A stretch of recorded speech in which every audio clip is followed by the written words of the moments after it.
Good morning, good morning. Welcome to another video on the Luderco Arms channel. So first off, happy Thanksgiving.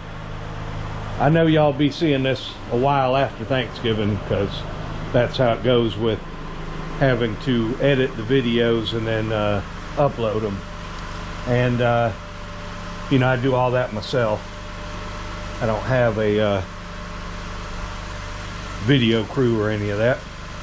But it is Thanksgiving morning, and like probably thousands of other dads around the country, my youngin' is home from college for Thanksgiving, and that means we need to service her car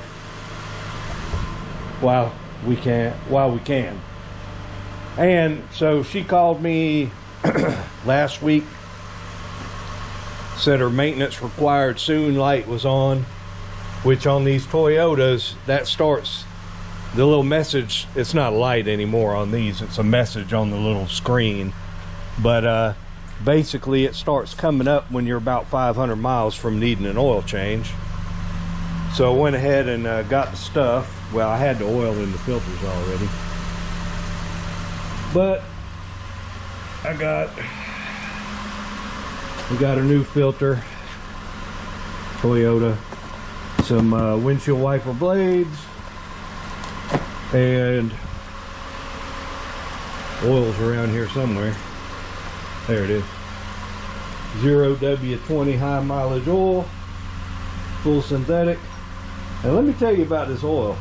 I ordered that crap from Amazon, and I have in the past ordered many cases of oil off of Amazon.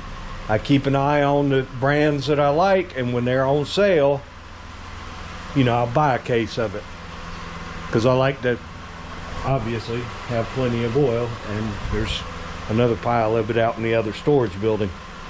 Anyways, those morons at the shipping at the Amazon shipping place, they put this case of 3 bottles of, you know, the old as you call 5-quart gallon. They put the damn case of oil in the shipping box upside down. That son of a bitch, it leaked. You can see all the oil on the ground under those bottles. The whole damn, it probably leaked the cord out of all 3 of them bottles. Made a fucking hell of a mess. Sorry, excuse my, hard for me not to cuss sometimes. Anyways, so what we're going to do, we're going to change oil in this 2018 Toyota Highlander. I had made a video with an oil change before, but it got kind of screwed up because we had the oil filter housing was stuck. I ended up having to bust it all to pieces. I've got a metal one on there now, which we're going to take off and put this proper plastic Toyota piece back on. The metal one is good and all, but with this being plastic, I would rather have this part wear out prematurely than use the metal one and take the chance of prematurely wearing out the threads in the block that this screws up into. I don't know why Toyota decided to use this bullshit instead of a regular spin-on filter.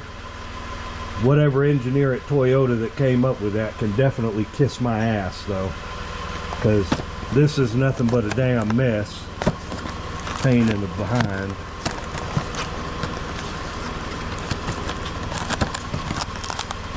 So instead of having the dang filter like normal, you have this mess here that you got to pull out of this thing.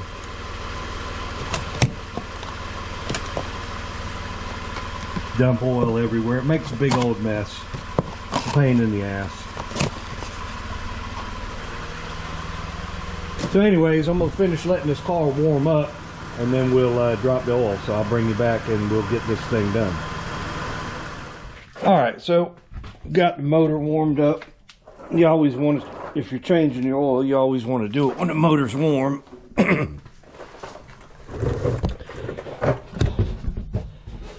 So we're going to go under here. Now the drain plug on this Highlander, this is the V6, is right here pointing towards the back of the vehicle right here. It's a 14 millimeter, and then the oil filter housing that I was showing you is right here. Let me get it in there, right there. Now this is a metal Dorman replacement, which I got. That was the only one I could get locally when the whoever had serviced this last for my mother-in-law had put the damn thing on there, cross-threaded, and then tightened it so damn tight I had to bust it to pieces to get it off of there. That was the only replacement I could get, so we're going to take that off, which we have to do anyways to change the filter and replace it with the new plastic one. But anyways, your drain plug's right here. You're going to need a 14 millimeter wrench and of course a drain pan.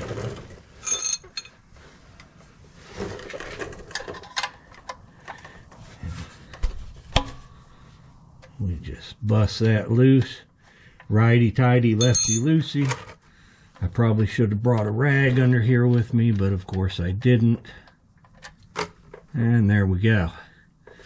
So we will let that drain.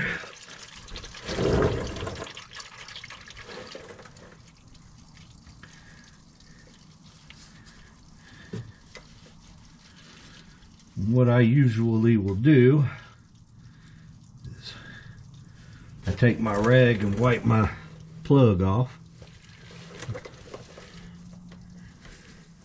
Set it to the side, and while we let that drain, I'll go ahead and check on some other things need checking on. Back up out of there.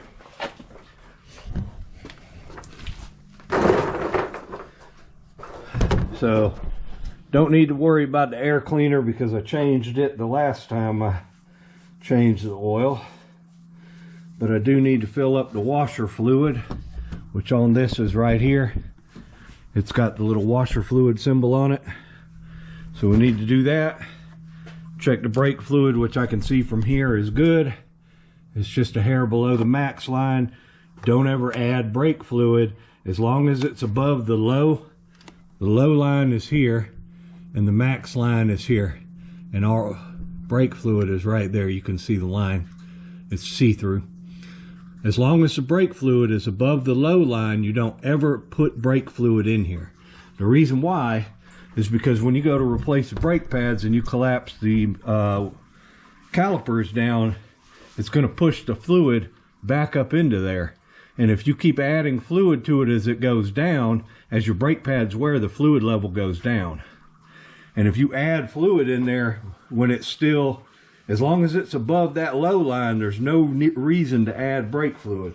If you do, when you go to put your new brakes on and you squeeze the calipers together, it's going to push brake fluid back up in there and make a mess, overflow it. So I've got some windshield washer fluid here. This is Rain-X All Season. Use whatever brand you like. I like this orange stuff. It seems to work good.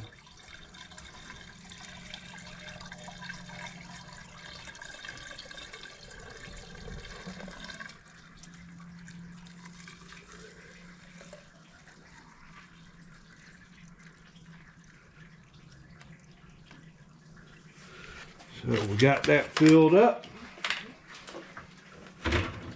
Put the cap back on. All right, well, I'm gonna let that drain some more, and then I'll bring you back when it's time to pull the filter off. Be right back. All right. So while the oil was draining, I went ahead and went around and put 35 psi of oil, or oh my god, 35 psi of air in each one of these tires. 36 actually. For some reason Toyota calls for 36. Now my daughter had called me not that long ago and told me that her tire light was on, and of course I had her go check all the tires, And basically it happens every year when the temperature starts to drop. You're supposed to check the air in your tires when they're cold, and that way as you're driving and the tire heats up and the air expands, it stays within its rated PSI or pressure. So if you fill up your tire when it's hot, if you fill it up to 35 PSI when it's hot, when it's cold, especially in the wintertime when it gets a lot colder than normal, a lot of times it starts setting off that tire light. So I noticed when I was putting air in her tires that she apparently lost the caps for this side. But they were down. None of the tires were really low. All of them had about 29 PSI in them, but it was just enough this morning that when I started this and warmed it up, the tire light was on. So that should take care of that. So now we've got to do our oil filter. So first off, let me show you this. So the oil filter on these Highlanders looks like this. It's stuck up in there, and you got to unscrew it and then change out this element. So they make a wrench specifically to fit this filter housing. That's what it looks like. And it just slides right on there, and you got to line it up in the slots like that, and that'll pull that right off of there if it's too tight for you to do with your hand. Now, when you put these filters in there, and you'll see I'll be able to unscrew the one that's on there with my hand. So this has got an O-ring, right? So before you put it in there, you put a little oil on it. But when you put this up in there, when it bottoms out against this lip, it's not going any farther. The O-ring is going to keep it from unscrewing. There's no reason to put a massive amount of torque on this thing. So keep that in mind. You don't need to use this wrench to put it back on and crank it down. Your hand is good enough. You don't need to put any tools on this to tighten it. So what we've got to do is we got to put a little bit of oil on these O-rings. So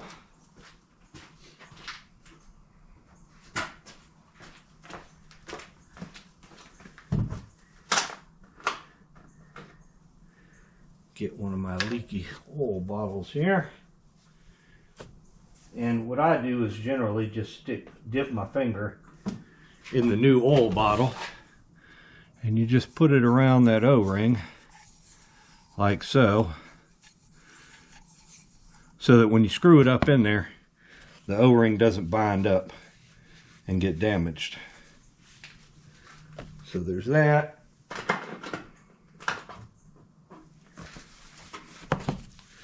Now we will take this and this.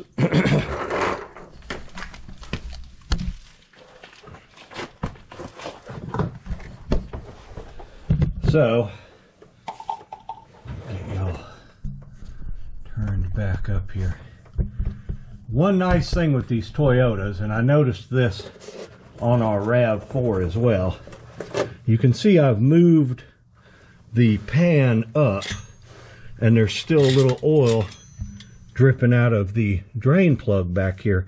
So I've moved it up to where that's just in the very back of the pan. And so now the same pan is underneath our oil filter. So you don't have to get another pan or try to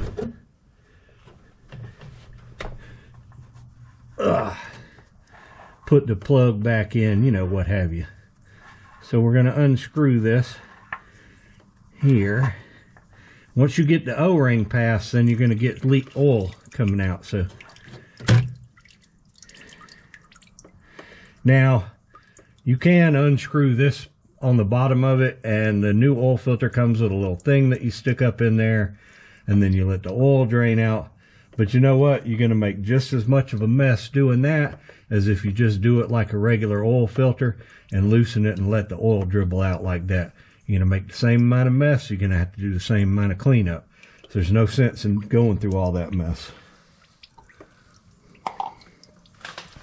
So you just let that drain out for a little bit like that.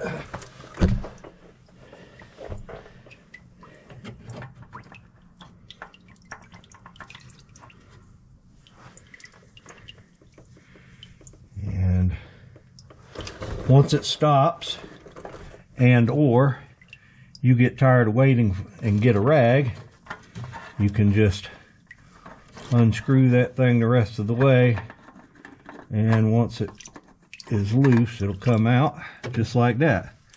Dump your oil in your pan.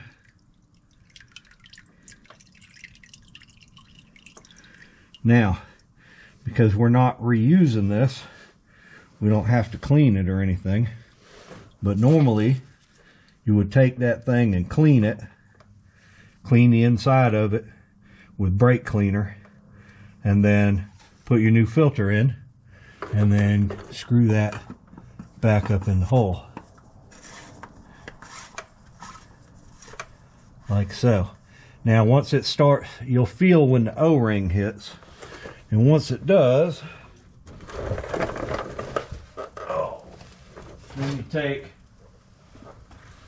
your 3/8 drive ratchet and extension, put it in this little plug in the bottom, and tighten it. Now you'll feel it when it bottoms out. I'm not putting a whole lot of nothing for pressure on this. And as it goes up in there, you'll feel it when it bottoms on that lip. Right there. Now, once that happens, it's not going any farther. You don't need to keep pulling on that. Okay? That's it. You're done. The O-ring is going to keep that from unscrewing. It's not going to unscrew by itself. As long as you've got that O-ring on it, that O-ring seals it, and it also keeps it from unscrewing. So, that's as tight as you need to put it on there. So we got that on there. Now I'm going to reach back, put my drain plug back in. Now you'll still have oil dripping out of here. You don't have to wait until it is no drips, because that will never happen. You'll be here forever. So I've got my sealing washer replaced on there too. And again, much like the oil filter, you don't need to strip the threads out on this. It just needs very little pressure to stay tight. So now I've got the oil drained, the plugs back in, the new oil filter in. I'm going to get a can of brake clean and clean all this off, because I don't like leaving this oily. I like to be able to look under here and see dry and know I don't have any leaks. So I'm going to clean that up. And once I get that cleaned up, then I'll bring you back and we'll drop the oil back in this thing and finish this service. All right. So I got everything cleaned up underneath, and we are ready to put oil back in. So on this Highlander, the oil goes right here. It's got a little screw cap. We'll unscrew it, set that to the side, put our nice funnel in there. So on this one, the seal fits in this cap, but it always wants to come off, and it's always very, very dirty. So I like to clean that off while I got it off.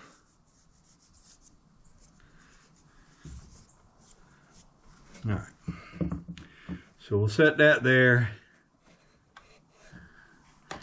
Put our funnel in. Grab your appropriate oil. Now, I'm probably going to have to go through a lot more to get this oil level right, since all these oil bottles leaked in that Amazon shipment, and so they're not exactly full. But what we got here is a 5-quart gallon of Valvoline high mileage full synthetic 0W20, which is what this Highlander calls for, the 0W20 oil. And so we're just going to dump that on in there.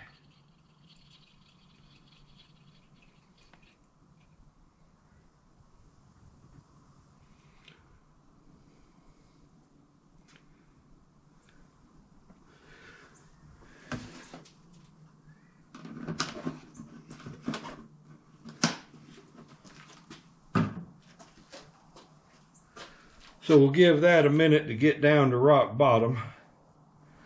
I already, while the camera was off, I got the old oil dumped into one of the jugs. I hold on to the jugs, so I got that empty jug I just got done with. I hold on to it for the next oil change that I do, and then that used oil will go in that jug. I also hold on to the used windshield washer jug for the same reason. And then the oil will either go up to the recycle place, or once a year we'll use it with a paintbrush as a preservative for fence posts. But what you don't want to do is just dump that shit on the ground.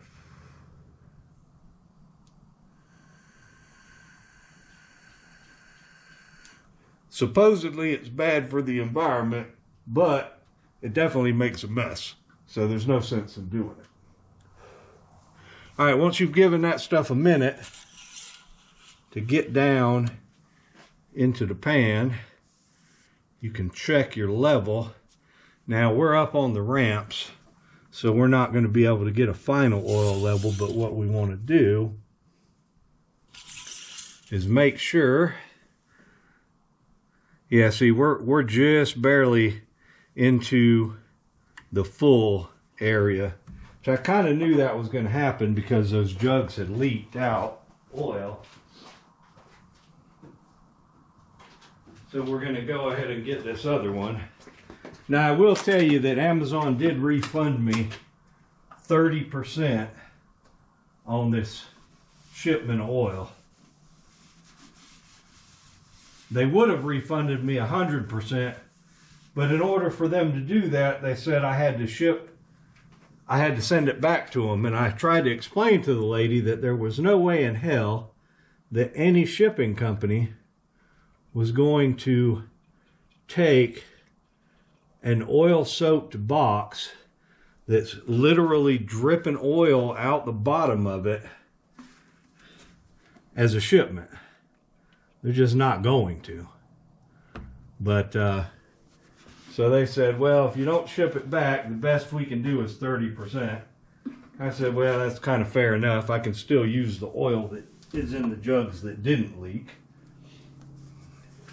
I'm not sure if this was a mistake by Valvoline or what. The caps, you know, they have the little break-off plastic on the caps. All of that was still sealed, but there was no... Normally the caps on these jugs have like a wafer seal inside of them. These don't, which is, I don't know if they're just saving money or what. But anyway, the main thing you want to do here, now if you're on flat ground when you're doing this, you can go ahead and get your final reading, but because we're up on the ramps, mainly all I want to do is get it in the safe zone, which it is now. So now I'm going to pull this off, put the little cap back on.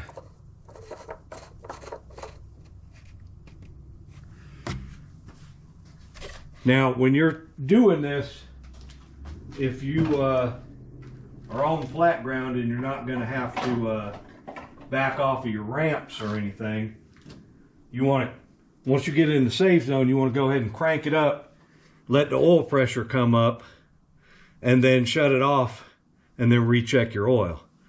Now, I got the extra step because I'm up here on these ramps that I'm just going to go ahead and crank it up, back it off of the ramps, get the ramps out of the way, pull it back forward, shut it off, and then we'll check the oil. So I'm going to get it off these ramps and I'll be right back. All right. As you can see, we are now off of the ramps. I went ahead, while I had it running and took it off the ramps, I went ahead and reset the maintenance required soon light, which you just go in the little computer screen in there and reset it. It's pretty easy. If you don't know how to do it on yours or you can go in your owner's manual in the glove box, and it'll be in there how to reset it. Every car is a little different. So anyways, now that we've shut it off and got it sitting here, we'll go ahead and recheck our oil. Since it's been running, we know we've filled the filter up, so we want to see where the level is. And right now we are right about halfway between the add and the full mark. Now normally, if this car was sitting at home and being driven every day, that is exactly where I would leave it, right in between the add and the full mark. But because she's off at college, and that's an hour and a half down the road, I'm going to go ahead and put a little less than half a quart in here, just to bring it up to the full mark. And the reason is because she's at college and an hour and a half down the road, and granted that's not that far, but you never know. If this car doesn't leak at all, but if it was to start a small leak, that extra half a quart of oil or so could be the difference between making it to the next oil change without having a problem. And because I don't want her to be having a problem an hour and a half away at school, we'll just go ahead and throw that extra half a quart in there. Not going to hurt anything to have it all the way up to the full mark. Now normally between the add and the full is fine. That's what they'll tell you. Anywhere in between those two, you don't need to do anything. So now our oil level is right on the full mark, which is exactly where I wanted it. So we'll put the cap back on. There we go. Alright, we are done under the hood. So we can go ahead and put it back down.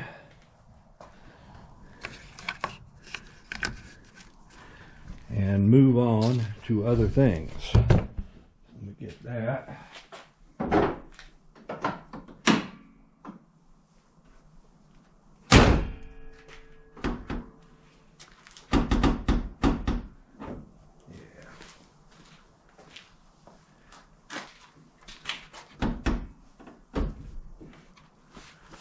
All right.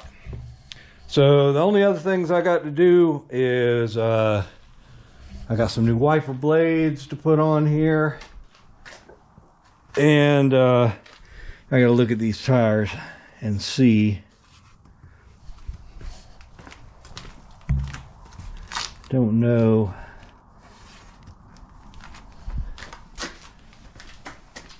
To make a decision on that. Don't know if I'm gonna rotate them or not. So let me get the wiper blades out, and we'll go ahead and swap the wiper blades out. Be right back. All right. I have made the command decision that we are not going to rotate tires this time around. All of the tires have very, very even wear, so we can get away with waiting until the next time. So we're going to replace these wiper blades. Now, in order to replace the wiper blades, a lot of this is going to depend on what kind of blades are on your car now, and then what kind you're going to put on there. So you can fold these arms up like that, and they'll sit like that. Now I've got these Rain-X blades, Rain-X Latitude blades, and for some reason Toyota likes this 26-inch blade on the driver's side and this 20-inch blade on the passenger side. So can't keep it simple like we used to, got to have two different sizes. But anyway, so the long one goes on the driver's side and the short one on the passenger. So the first step is going to be to get the old one off, and you'll have to look at yours and figure out what holds it on. There's going to be a little tab or a little button somewhere on there that will allow you to release the wiper blade. So you'll just have to look at it and figure it out. There's a tab on this one right under here, and there we go. Have to pull it down. So you pull your old blade off, and then we'll go over here. Yeah, that thing is pretty worn. We got our new blades in these packages. Pull it out and look at it. And so we have to figure out how this comes apart. Okay. So on this blade, it looks like you got to fold that little door down, and then this thing will slide into the hook, and then the door folds back up. Every one of these manufacturers makes their stuff just a little bit different. So we'll take the hook, and it should go in there and slide into place and click just like that. And then you fold this little door piece down, and it should, yep, click just like that. And then you got to remember to take this yellow piece off of it before you put it on the windshield. That just protects the blade while it's in the package.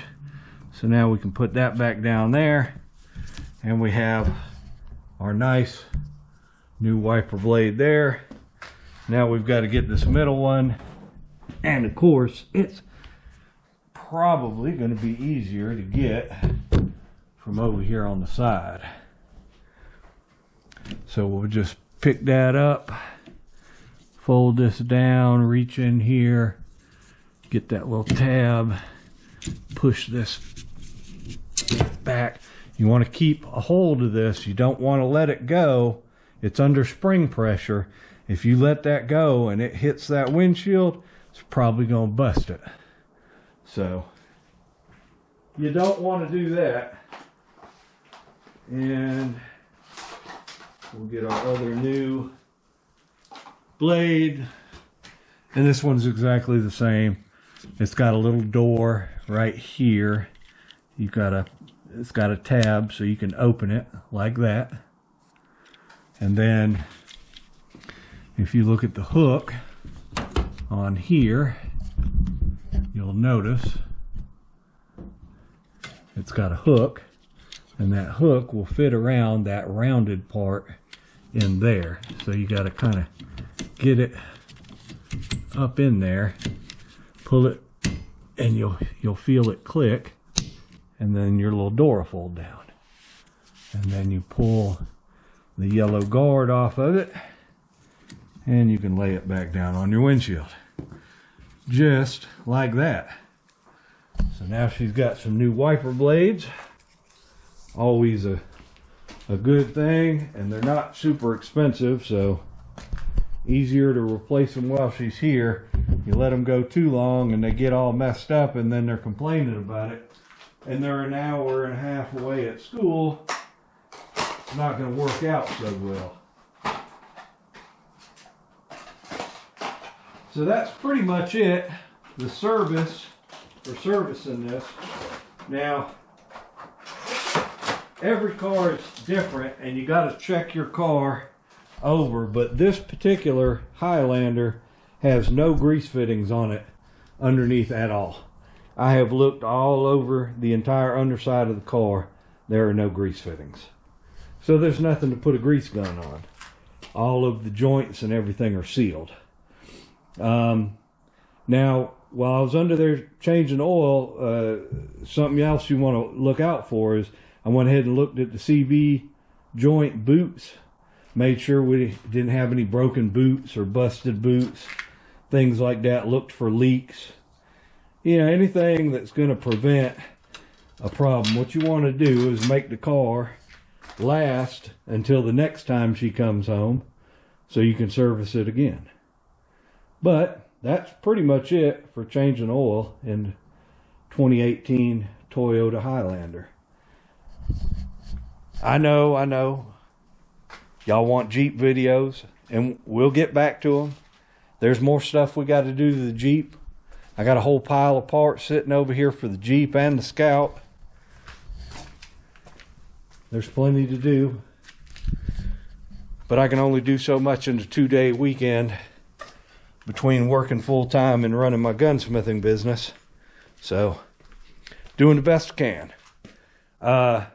Appreciate y'all watching. Hopefully this will help somebody out if they're changing oil on their Toyota and don't know what they're doing. Everybody's got to learn somewhere. And we will see you in the next video. Y'all have a good one. And hey, do me a favor, like the video, subscribe, leave a comment. All of that stuff helps out. So, all right, y'all have a good one.